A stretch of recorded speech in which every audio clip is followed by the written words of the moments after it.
Hey guys, Fred Kynes, all kinds of classics. Thanks so much for keeping this channel alive. I know I don't have a bunch of subscribers. I don't have thousands and thousands of subscribers, but I have a lot of people that watch. My peak so far is 10,000 views, and it seems like the titles of these things make a big difference. Um, you know what? I'm happy with what I got, and I'm happy with you guys that are chiming in and saying your words for when you make the comments. But a couple of things: click the like button. It makes me feel better. Don't know what else it does, but it makes me feel better when I see a whole bunch of likes on something that I do. It motivates me to build content in that direction if I can, or incorporate it into what I am doing, um, and make comments. It helps me. It helps me and it helps those around that are watching this. If you've got something, a better way of doing it, some ideas or concepts that can make things easier, I've used them. I've used them in the past and I'm using them going forward. I'm going to do my thing, but you give me great ideas. A lot of times, make a comment, please, and then subscribe. It pops it up the next time you on your YouTube channel. If you like what I'm doing, subscribe. It just throws it on your bucket of videos to watch, and it comes up on your screen. Makes it easier for you. Anyway, we're on episode 81. 81 episodes of this build, among a few other things. A few commercial breaks and projects that I was doing. You've seen successes. You've certainly seen failures, but we're forging ahead. So we're shaping out the backside of this car. We're in that phase where most videos drop off. They do all the sheet metal work and then they send it to body and prep. Well, I'm doing body and prep, and I'm showing body and prep. And like it or not, this is what I consider reality. Thanks again, folks, and please like, subscribe, and make a comment. Okay. Finish it out. Got that on. Just got started with thinking about bolting those on. But what I want to do is I've had some comments on this. So, see how that door cuts back there? I looked at a few pictures. I was originally going to do something a little different with this step out. And just in general, it doesn't matter what they did in 1930. It doesn't matter because this is mine. But because that profile goes back, this door crowns and then goes back in, I'm going to move that in. Pie cut into that pipe and move that in. Both sides. So I'm going to bring this as close to flush as I can. So I'm following that. This is out a little more than this, so yeah, I'm just going to play with it until I get something that I like on there. When I put the fenders on, let me step out. When I put the fenders on, then that becomes a relatively pronounced, because the apron will come down, the running board will come on. It becomes pronounced, and it's just kind of a dead end. So I need to figure out a way to make that transition better. This side's on, and everything that way is done. I got to weld the bottom, which means I got to pull the body off. So that's a lot of disconnection. Steering column, I don't have the brakes hooked up. The wire, it's not a lot. Steering column, e-brake, the connections for the chassis wiring, and what else? Well, then unbolt it. Yeah. Unbolt it and lift it up. It's not a huge undertaking, but I will have to get the whole ride over to there. So while it's still in the stand, still sitting here, I want to I got that to finish up, I do have to test mount the fenders on it. I have to establish a rear mounting for this apron, whether it be to the fender or underneath somewhere. Underneath somewhere would certainly work. I can tie back. I can tie back into there. Something to to make sure that I don't have any shake, rattle, or roll. And yeah, then rip the body up. At that point, I'll probably get going on the final touch-ups on the frame and the chassis and the frame. Yeah, start to close out everything underneath, because I have some touch-ups because I scratched it and all that. But I just want to get that touched up. Oh, I'll strip off all the metal that needs to be powder coated. Yes, I still have to fabricate the hood, but that's not, to me, that's not that overwhelming. It's not that big of a deal. I'll have to think it through, because I know I'm missing a few things. I need to get the wipers. I need to get the wipers up and operational. So maybe I won't be pulling it off there soon. I might as well start moving to the small projects. The doors, I want to get a couple. Gotta need a list. Okay, there you have it. That's my report for the day. I'm confusing myself. Well, can you see it?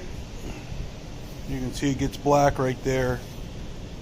But this originally kind of swept straight back, and then I had a little step down to this bead right here.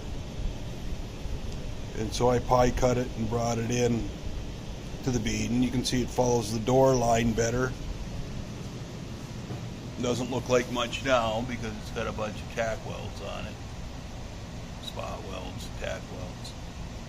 Anyway, so I'm tying it in flush with this instead of a step. When I had the excuse me, when I had the fenders on, it stuck out there. I think I stated that in the last video, but it stuck out there, so I got that tied in. Then I'll start dressing that, getting it done. So that's where I'm at. All right, I got the sanding done, but you can see from the light line, I wanted to start right here. You can see how that light line is dispersed across there, and then it sharpens up right there. And so obviously, I went from it with a 3-inch disc to a 2-inch, a roll-lock disc, all 36 grit, and then down to a cut off one, a little over an inch, because the roll-lock pad is an inch, so a little over an inch. Try to get in there as much as I can, but I've got to work on that. So I'll have to crack out the finger sander and very gently work that radius into it. Other evidence is, there's my weld, so you can kind of see where the shadow line kind of drifts off. So I want to get that blended a little bit better. Of course, the bottom blended just fine because I got no interference, right, in the back, and I'm just slightly over flush here. This is a larger diameter. That transition, we will see what that does, but obviously tying it in is no problem. It profiles with the door really good, and that was the first side that I did. On the second side, which was the first side that I welded, she turned out better, but you can still see. I'm going to come down there. You can start to see that it flattens out again right here. And again, the bottom turns out beautiful, but this light line gets too sharp right here. So again, I'll just start to blend this. Obviously, with color on the vehicle, you'll see this. In the sunlight, you'll see this frayed line, and then it just concentrates right here. And I want to get this kind of a look. This is my shadow, but so do that. Most of you probably already know this, but get that light line to look as precise, as straight as you can. So it's coming along, guys. Hey guys, so we are getting close. I did finish up that radius. You can see on the light that it looks like it's flattening a little on this end, and from a couple of different views. You know, the transition, the light line looks really good. It's about the same width all the way in, you know, that kind of thing. The distance from the, as you try to follow it, you know, it looks good. So it's going to look good in paint. But this transition needs to be addressed, and I'll get to that, because this whole bead needs to be addressed. You know, there's a bullet damage here that'll have to get fixed and all that. So the point that I'm at is I decided to mount the fender to check fitment with the rear, and of course all this, I taped it off. I want to run a magic excuse me, I want to run a magic marker up against that, so I have a line on the fender and I know where it's coming in contact.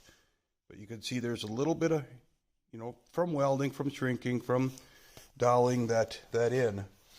I did get inside and on both sides and punch that, but I have a brace right here that, you know, I have to work around, that wide brace, and that happens to be where that weld line is at. So I can work on it. You can see where the material comes in. It starts to go over the top of the body. You can see the weld line going all the way around to the other side. The top weld line, because the bottom is yet to be done. So I've got a little bit of work to do on here. One of the reasons why the fender is on. But this is the first time I've put the fender on. Right now, I bolted it up, I grabbed this camera. So I've got that little area. The rest of the transition looks good. It meets up with the pan very well. I do have to raise this up a little bit. The gap is very consistent across. A little wider than I like, but I think, well, I know in looking at several stock and custom 33s that gap is pretty much what you're looking at when you're looking at the back of these. Not that I'm trying to compare to that, but just trying to understand it. And part of that condition is that this band goes in at 90 degrees, and that's how it was stamped, you know, on the original rear pan or rear body panel. It was stamped so the die can come out of it. And of course it's going at 90 degrees. This is cutting, the body's cutting back, and this is coming up at an angle. So the result is that you're going to have a gap at that point of interference. So it's hitting the corner on the inside and leaving that gap. Not a big deal. I can tip this up. I'm probably not going to do that. I'm going to get the sides to match very well. I haven't put the fender on the other side yet. I'm getting to that. I just wanted to show you how this thing is kind of coming together. Stand back on it. Looks really good. I do have, you know, I will get all this. You can even see from here that this corner seems to stand out a little bit from that corner. The apron line, the transition there is really good. So what I've got to do basically is come in and, you know, I'll form the fiberglass part to the metal part. Obviously, where that's welded and ground, that'll take some filler, and I'll, you know, tie that into the level of the body panel or the fender panel. So it's all coming good. It's looking very good. We'll take a step back. There, it's looking very good, and we'll just kind of continue on. So I got that, you know, and I did start dollying. I'll just show you quick.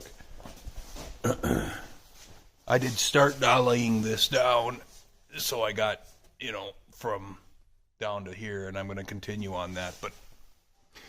But the local pick and pull was closing, and it is light out. It's a weekend, and they close at noon. So I wanted to run out there, and on a kind of a web browsing that I'd been doing over the last few weeks is, you know, what am I going to do for wipers? And I found some Dorman, you know, looked on various sites, but, you know, on whatever, any of these sites, you find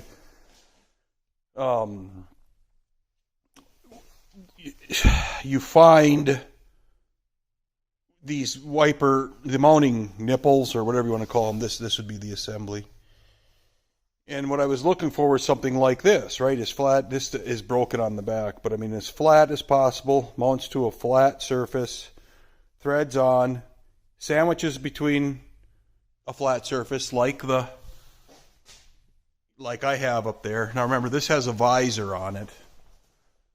So, technically the wipers are you can, down to the white, there's where the visor, where I sanded up to. But these are, mount here or here or wherever, but they're going to mount such that I can sweep, a big enough area to see through. With the chop, this is the narrowest area is 8 inches. Of course, the wiper would sweep up and maybe full, as full as I can get it to go here. They typically you can't get much more than 140 degrees, so like that, and tuck up here or tuck in the center or wherever.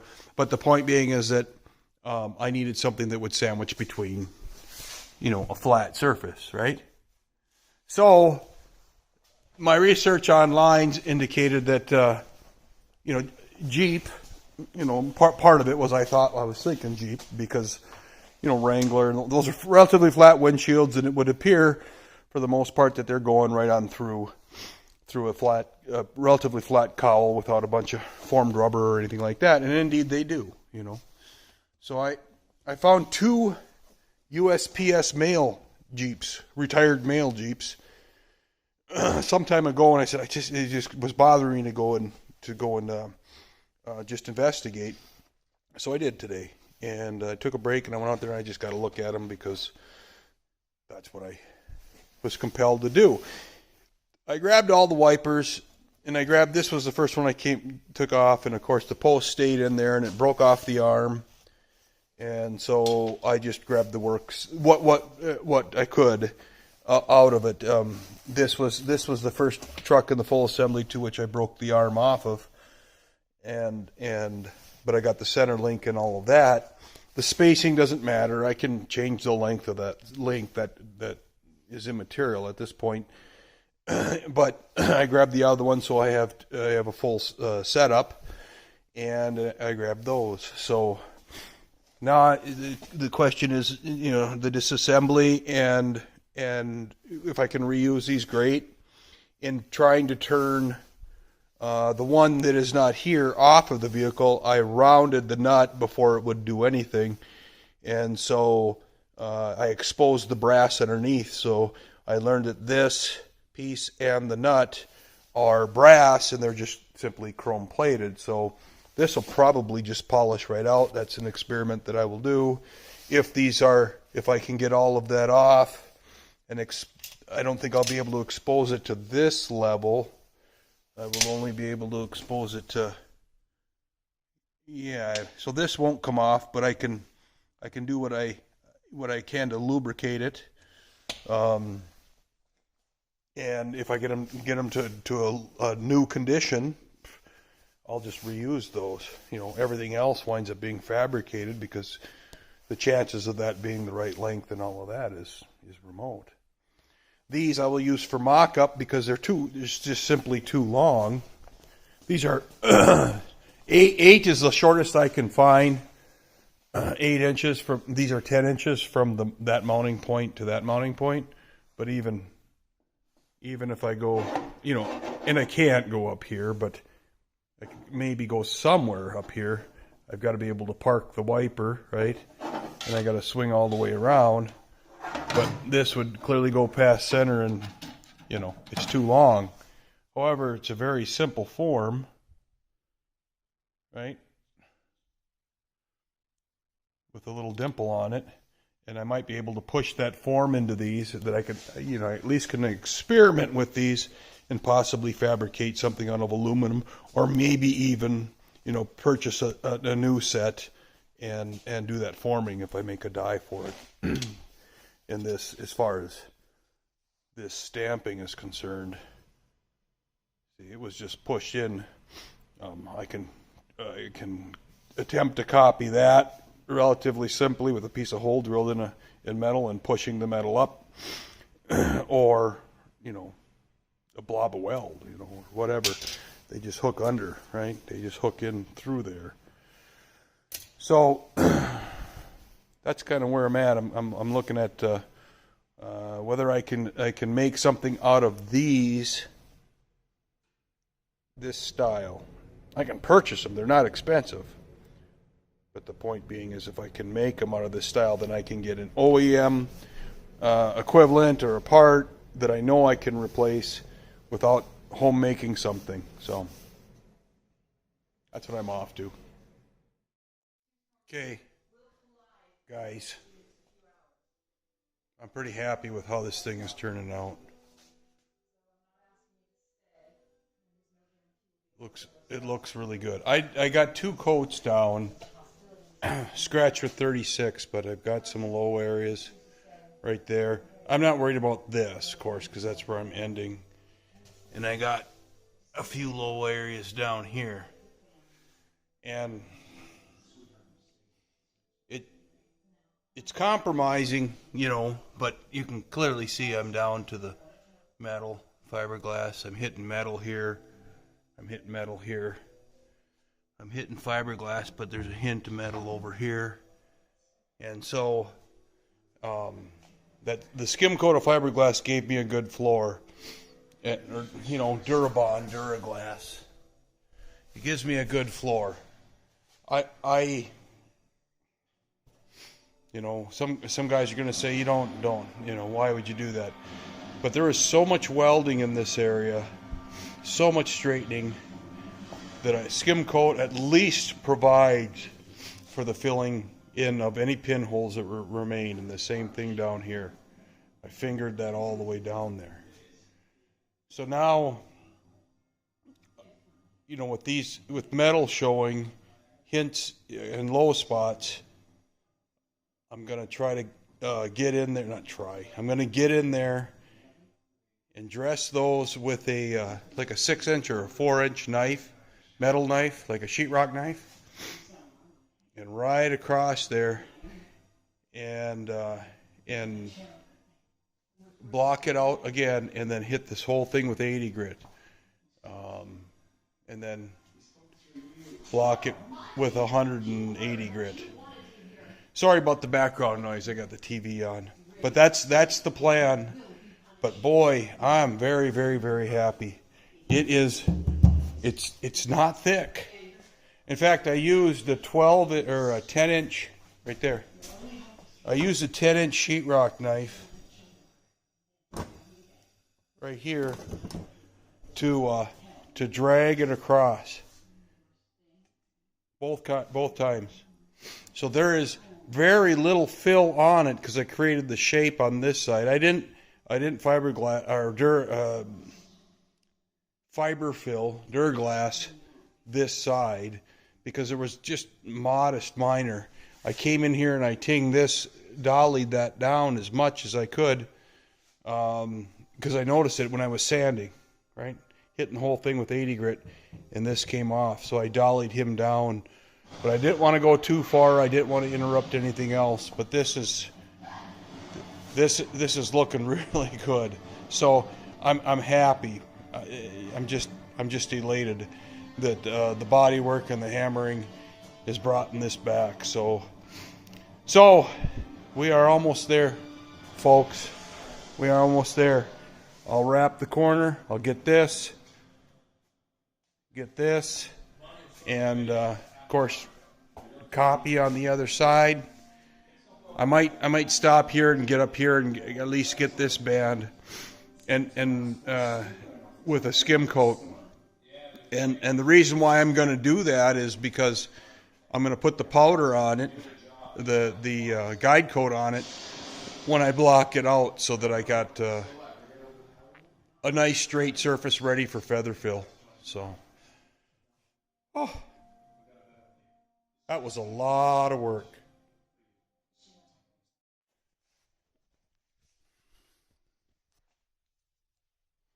You can see here, I've got it. That was a lot of work. I've got, I'm starting into the corner there, but where we got a little bit of here. corner worked out there. Everything else, a little bit there. So we are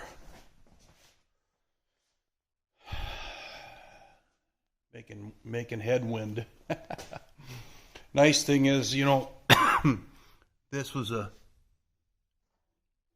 quarter of an inch away from the body, and I'm close. I'm basically just grabbing the area where there was shrinkage, and the amount of mud in here is minimal. All the applications were maximum because I just couldn't seem to get away from exposing the floor, right? And again, I'm not a professional at this, so I just block and block and block. I hate adding more material. I'll have to fill that, by the way.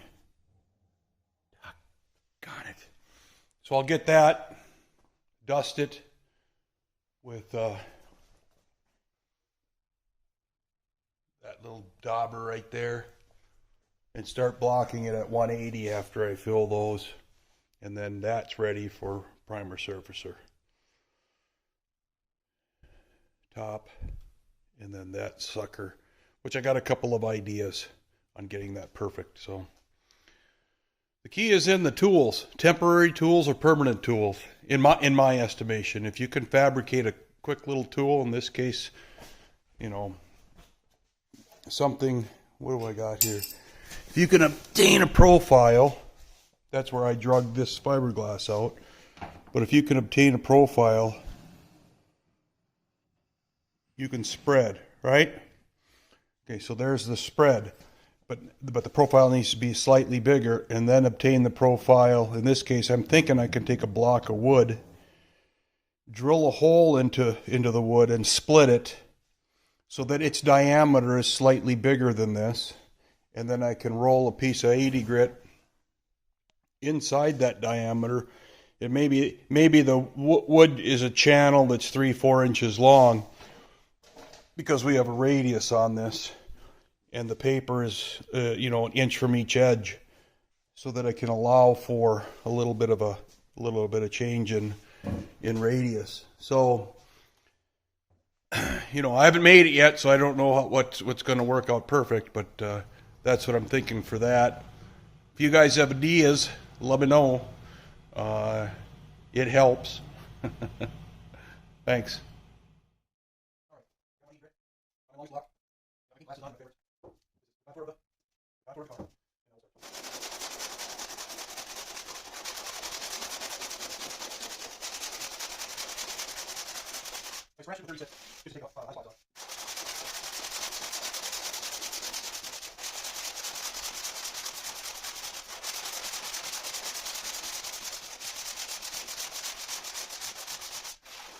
You can see, because I put that guide on there, I still have the layers. This is starting to shape up really good here, but I'm getting out here. You want to little, just take this edge off. But if I get out, I'm done. I don't want to focus too heavily on, you know, this piece and that piece and all that.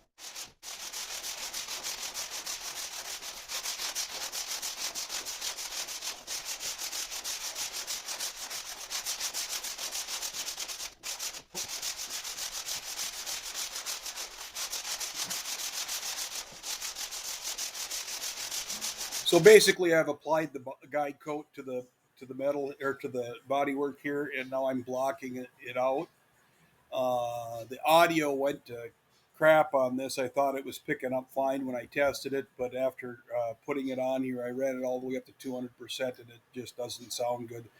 So just watch as I'm blocking out the the top section here, and watch my gestures. But I apologize for the poor audio.